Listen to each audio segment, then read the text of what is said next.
সবকিছু আমাদের কাছে আসে, প্রাণপণ চেষ্টা করে। ভাই আমাদের তো পালাবার পথ নাই, আমরা যেদিকে যাই ঝুলাবে, এটা হচ্ছে রিয়েলিটি ভাই। আমি আপনি এমন জায়গাতে আমার নিয়ে আইলেন, এই ছেলে আমার 3 জেনারেশনের ছোট ছেলে মানুষ, তার সাথে আমি মুক্তিযুদ্ধ আদর্শ বাম ডান কিছুই থাকবে না, সব মিলেমিশে করতে হবে। শুধু এদেরকে নেতা ওরা বুঝবে কয়েকদিন পরে।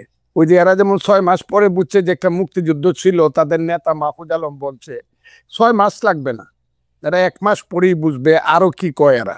আমি এই কথাটা বলে দিলাম, বাবারা তোমরা ভালো থাকো। এর আগে কোনো মহান নেতার সাথে আমি বসিনি, আমি আগে জানলে মহিউদ্দিন সাহেবরে আমি অন্য কিছু বলতাম। শোনো তুমি কথাটা, ফাউন্ডেশন কি বুঝায়? একটা বিল্ডিং এর ফাউন্ডেশন, বাংলাদেশের ফাউন্ডেশন কি? বাংলাদেশ নামটা কিভাবে হলো, কিসের মধ্য দিয়ে বাংলাদেশ? এটা তো নামটা ছিল পূর্ব পাকিস্তান, এটা বাংলাদেশ হলো কেমনে? তুমি 47-কে বলতেছো আজাদির যুদ্ধ, আজাদির যুদ্ধ তো 52 সনে শেষ হয়ে গেছে। 52 সনে আইসেই তো স্লোগান হয়ে গেল আমার মায়ের ভাষা কেড়ে নেওয়া যাবে না, যখন পাকিস্তানিরা পাঞ্জাবিরা আমাদের ভাষা কেড়ে নিতে চাইলো। মাত্র 5 বছরের মাথায় তো সব শেষ হয়ে গেল। এরপরে 52 থেকে যে তোমার সাথে কি বলবো, 69, 71, তোমার বাবার জন্ম কত সনে আমি জানি না, আরো পরে হবে, আমার চেয়ে ছোট হবে তোমার বাবা। তুমি একটা কথা মনে রাখবার চেষ্টা করো, ইতিহাস বাদ দিয়া বাংলাদেশের এই যে 62, 64, 66, 69, 71 বাদ দেয়া শুধু তোমরা এসে একটা আন্দোলনের জয় লাভ করে ফেলছো এবং আন্দোলনের মাথায় তোমরা দাঁড়াইছো। এই ফসলটা কিন্তু বপন করছে জমির মধ্যে বিএনপি সহ বিরোধী দল, বীজ ফালাইছে বিরোধী দল, চারা লাগাইছে বিরোধী দল, আলিবাজ দিছে বিরোধী দল, ধান হলুদ করছে পানি দিছে বিরোধী দল। তোমরা এসে 1 মাসে কাইটা দিছো, 1 মাসে কাইটা দিয়ে তোমরা মনে একটা ছোট প্রশ্ন করতে চাই। আপনি যাদেরকে বলতেছেন ওরা আইসা কাইটা দিছে, ওরা না আসলে আপনারা কি কাটতে পারতেন? একদম একদম, হয়তো আরো 15 দিন পরে হইতো, আরো 1 মাস পরে হইতো, কিন্তু হতো না। কে বলছে? আমার সন্তানের মতো আমি যখন ছাত্রলীগের প্রেসিডেন্ট 80 সনে, ওই সময় বুধ ও জন্মগ্রহণ করে নাই। আমি 80 সনে ছাত্রলীগের প্রেসিডেন্ট, 83 পর্যন্ত এরশাদ বিরুদ্ধে আন্দোলনের আমি প্রধান নেতা। যেদিন জয়নাল, জাফর, মুজাম্মেল, কাঞ্চন, দীপালিসা, আমি প্রধান নেতা, আমি একা বক্তৃতা করছি। এগুলো তো এদেরকে বলে লাভ নাই তো, এইসব কথা। তুফাইল আহমদরা কারা, শাহ মুয়াজ্জেমরা কারা, নূরে আলম সিদ্দিকা মুক্তিযুদ্ধ কারা করছে? এরা কি আন্দোলন সংগ্রাম করে এরা কি আন্দোলন করে কইছে আমাকে মন্ত্রিসভায় নেও আর আমার কথায় রাষ্ট্র চলবো?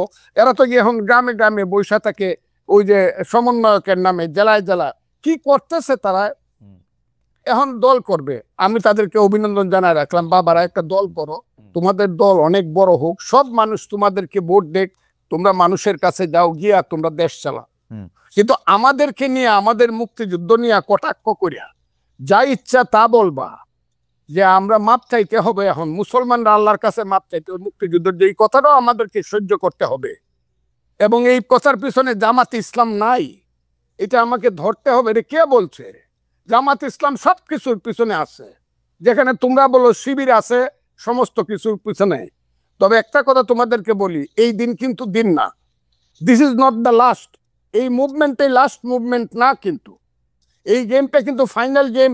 তোমরা যেটা বলতেছো may not be final game in the history, এটা সেমিফাইনাল, ফার্স্ট রাউন্ডও হইতে পারে না। কিন্তু আপনি কি ওদেরকে বেনিফিট অফ ডাউট দিবেন? ওরা তো প্রত্যাহার করলো, এবং কেউ তো আজকেও হান্নান মাসুদ ওই লেখার কথা আপনি বলতেছে, আজকেও হান্নান মাসুদ বলতেছে যে ও শাস্তি দাবি করে, যে লেখক এই লেখা লিখছে, ও দাবি করে যে এডিটর এটা দেখা দেখে নাই সেটার। এটা তো ওর অবস্থান, অনেকেরও অবস্থা। কার কাছে দাবি করে? জামাতের কাছে। শাস্তি কি জামাতের মতো একটা মেথডিক্যাল দল, একটা ক্যাডার ভিত্তিক দল তো 1 সেকেন্ড লাগে শাস্তি নিতে। জামাতের নিচে এতদিন হয়েছে, আপনি তো নিচে না নেয় নেই তো, বরং জামাত শিবিরের সেক্রেটারি যে, আমি আপনাকে কি বলবো না ফজলু ভাই,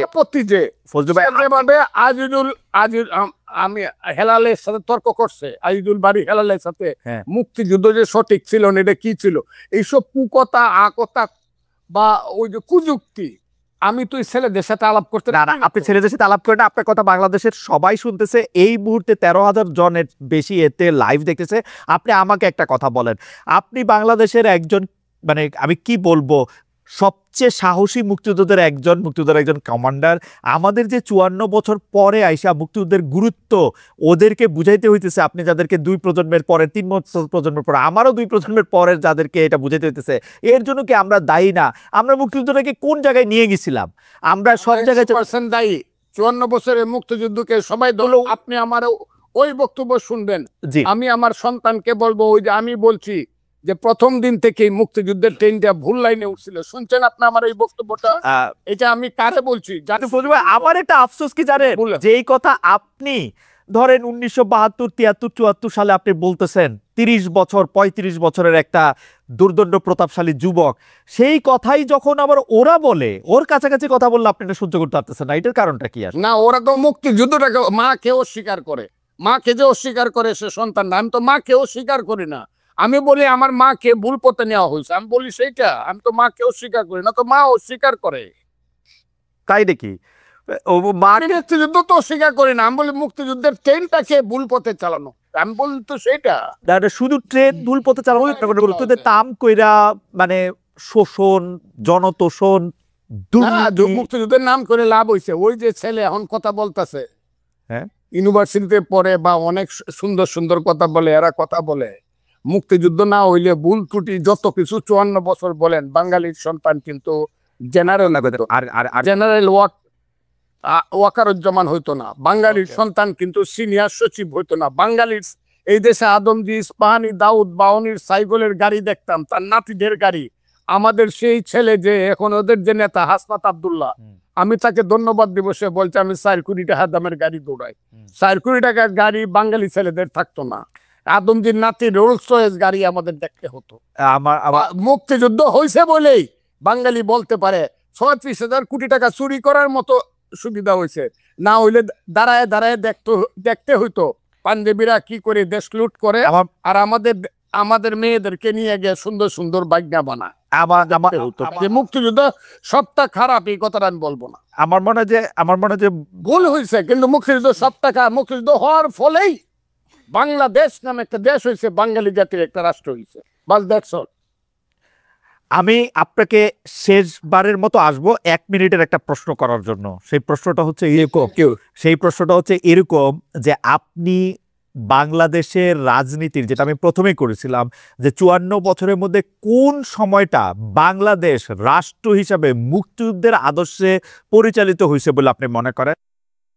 আমি বলি তো সেটা, শুধু ট্রেন ভুল পথে চালানো, তাম কইরা, মানে শোষণ, জনতোষণ, মুক্তিযুদ্ধের নাম করে লাভ হয়েছে। ওই যে ছেলে এখন কথা বলতেছে, হ্যাঁ, ইউনিভার্সিটিতে পড়ে বা অনেক সুন্দর সুন্দর কথা বলে, এরা কথা বলে মুক্তিযুদ্ধ না হইলে ভুল ত্রুটি যত কিছু 54 বছর বলেন, বাঙালির সন্তান কিন্তু জেনারেল ওয়াকারুজ্জামান হইতো না, বাঙালির সন্তান কিন্তু সিনিয়র সচিব হইতো না, বাঙালির এই দেশে আদমজি, ইস্পাহানি, দাউদ, বাউনির সাইকেলের গাড়ি দেখতাম, তার নাতিদের গাড়ি। আমাদের সেই ছেলে যে এখন ওদের যে নেতা হাসনাত আব্দুল্লাহ, আমি তাকে ধন্যবাদ দিব, সে বলছে আমি 4 কোটি টাকা দামের গাড়ি দৌড়াই। 4 কোটি টাকার গাড়ি বাঙালি ছেলেদের থাকতো না, আদমজির নাতি রোলস রয়েস গাড়ি আমাদের দেখতে হতো। মুক্তিযুদ্ধ হয়েছে বলেই বাঙালি বলতে পারে 36,000 কোটি টাকা চুরি করার মতো সুবিধা হয়েছে, না হইলে দাঁড়ায় দাঁড়ায় দেখতে হইতো পাঞ্জাবিরা কি করে দেশ লুট করে, আর আমাদের মেয়েদেরকে নিয়ে গিয়ে সুন্দর সুন্দর বাগনা বানায়। মুক্তিযুদ্ধ সবটা খারাপ এই কথাটা আমি বলবো না, আমার মনে যে ভুল হয়েছে, কিন্তু মুক্তিযুদ্ধ সবটা খারাপ। মুক্তিযুদ্ধ হওয়ার ফলেই বাংলাদেশ নামে একটা দেশ হয়েছে, বাঙালি জাতির একটা রাষ্ট্র হয়েছে, বাস দ্যাটস অল। আমি আপনাকে শেষবারের মতো আসবো 1 মিনিটের একটা প্রশ্ন করার জন্য। সেই প্রশ্নটা হচ্ছে এরকম যে আপনি বাংলাদেশের রাজনীতির, যেটা আমি প্রথমেই করেছিলাম, যে 54 বছরের মধ্যে কোন সময়টা বাংলাদেশ রাষ্ট্র হিসাবে মুক্তিযুদ্ধের আদর্শে পরিচালিত হয়েছে বলে আপনি মনে করেন? সেই সময়টা হলো 10ই এপ্রিল থেকে 16ই ডিসেম্বর 1972 সন, মানে মোটামুটি ভাবে, হ্যাঁ 10ই এপ্রিল 1971 সাল থেকে, 10ই এপ্রিল 1971 সাল থেকে 71 না 10ই এপ্রিল 1972। মুক্তিযুদ্ধের পরের কথা বলছি আমি, ওকে, থেকে 4টা এবং আলটিমেটলি 16ই ডিসেম্বর পর্যন্ত মানে ওই পথে, মুক্তিযুদ্ধের পথে দেশটা চলছিল। কেন? ওকে, তখন 309 ঘন্টা হুম, বিতর্ক করে বাংলার শ্রেষ্ঠ সন্তানেরা, আবারও বলছি বাংলার শ্রেষ্ঠ সন্তানেরা, আবারও বলছি হুম, বাংলার শ্রেষ্ঠ সন্তানের একটা সংবিধান করছিল, যেটা পৃথিবীর শ্রেষ্ঠ সংবিধানের একটা হিসাবে পরিগণিত হইতো, পরে এটা নষ্ট হয়েছে। এই সংবিধানটাকে আবার আমার মাসুদ বাবারা এইটা একদম এটা কি বলছে, কবর দিয়া দিতে চায়। বিরোধিতা তো একটু এমনিই করি না। হুম, এই শ্রেষ্ঠ ওই সময়টা 16 এর পর থেকে যা হয়েছে, 16ই ডিসেম্বরের পরে 7ই মার্চ আসছে 73 হুম। ভোট হয়েছে 39টা সিটে।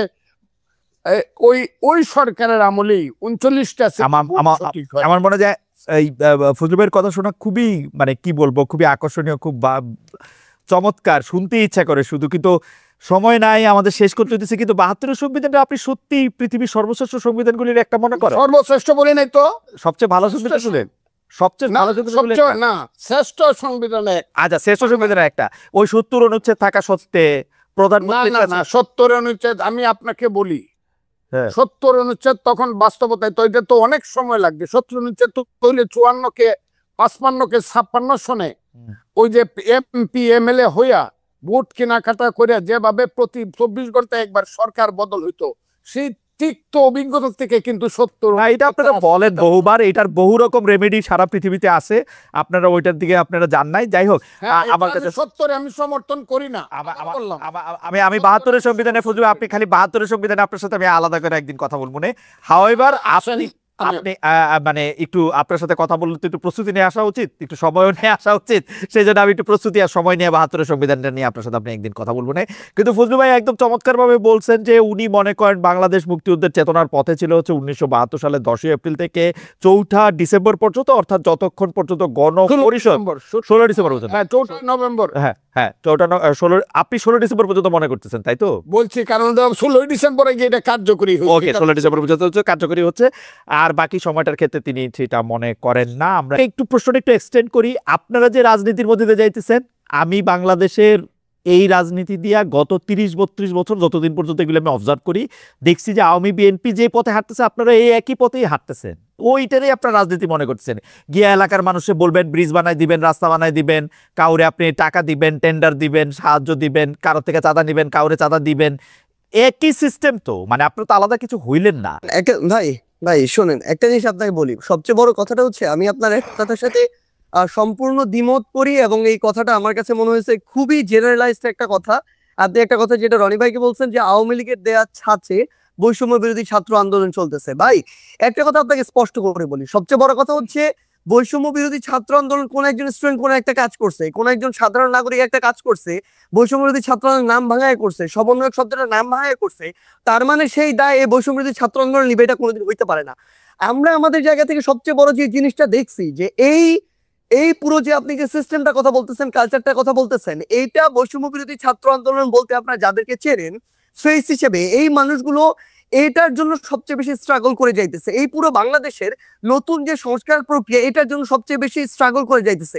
কোন জায়গাটা থেকে? আসলে এই যে বাংলাদেশে বিগত 16 বছরে এই যে একটা কালচার এস্টাবলিশ করে দেওয়া হয়েছে, মানুষের রন্ধ্রে রন্ধ্রে এই যে বিভিন্ন তোষামোদি, কালপ্রিটগিরি বিহেভিয়ার গুলো ঢুকে গেছে, এই যে বিভিন্ন রকম অপকর্মের সাথে জড়িত হওয়ার প্রবণতা ঢুকে গেছে, ব্যক্তি স্বার্থ এই যে চিন্তা করার যে প্রবণতা ঢুকে গেছে, মানুষ সামগ্রিকভাবে কালেকটিভলি এই জায়গাটা থেকে এখনো বের হইতে পারতেছে না। মানুষ এখন প্রত্যেকদিন 100টা তদবির নিয়ে আসে, মানুষ এখনো তাদের জায়গা থেকে নিজেরটা দেখে শুধুমাত্র যে আমি ট্রান্সফার নিয়ে আজকে যদি ভোলা থেকে ঢাকায় যাই আমার ফ্যামিলি একটু ভালো থাকবে, কিন্তু ঢাকার যে ফ্যামিলিটা বরিশালে যাবে তার কি হলো সেটা মানুষ চিন্তা করে না।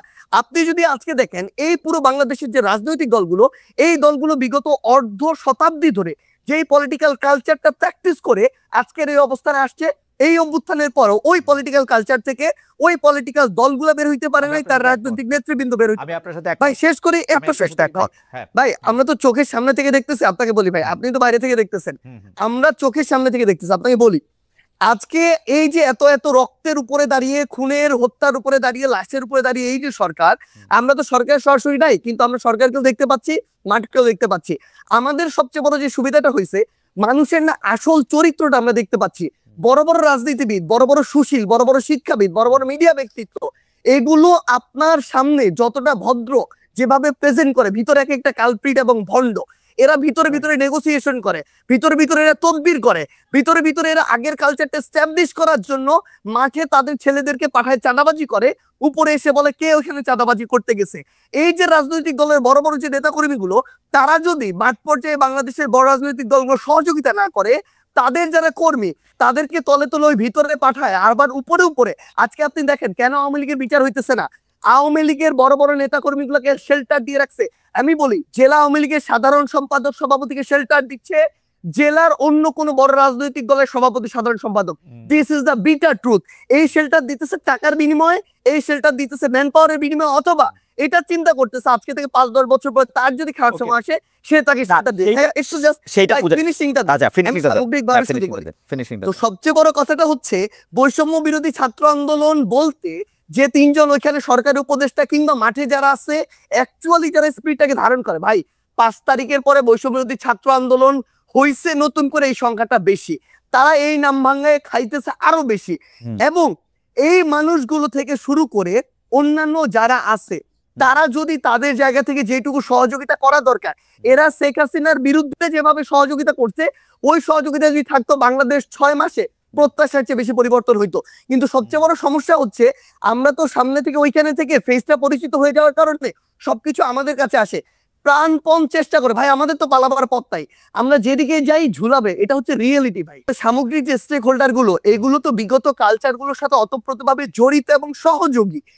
এরা যদি এই কালচার থেকে বের না হয়, বৈষম্য বিরোধী ছাত্র আন্দোলন বলতে যাদেরকে চেনেন বা যারা আছে, তারা তাদের জায়গা থেকে যতটুকুই কাজ করছে কেন, ওই কাজগুলো আওয়ামী লীগের মতো করে হয়ে যাচ্ছে।